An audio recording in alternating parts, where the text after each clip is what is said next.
Ambrizette Incident took place during Operation Savannah as part of the Angolan Civil War.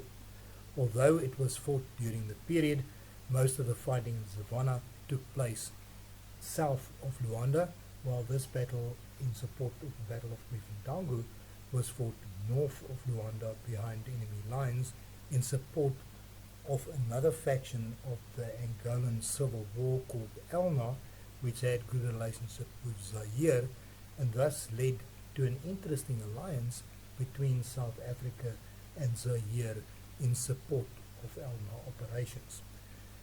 South Africa deployed gunners in support operations within this battle and a variety of artillery pieces in support of this operation.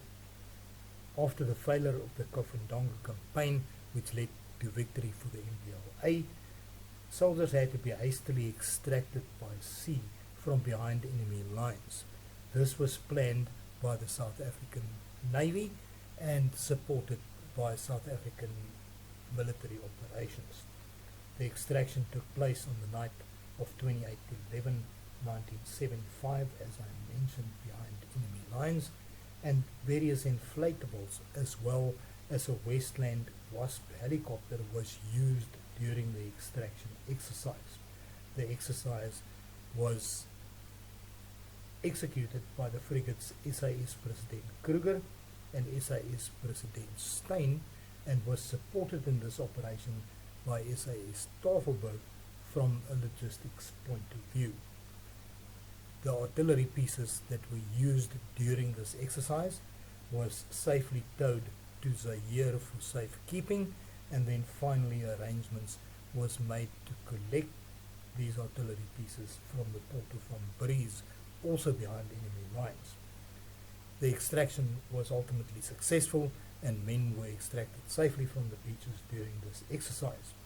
Finally, the SAS Tafelberg sailed to the port of Ambrizette, collected the guns and delivered them safely to the port of Walvis Bay, where they were finally used in other military exercises within the post-war period.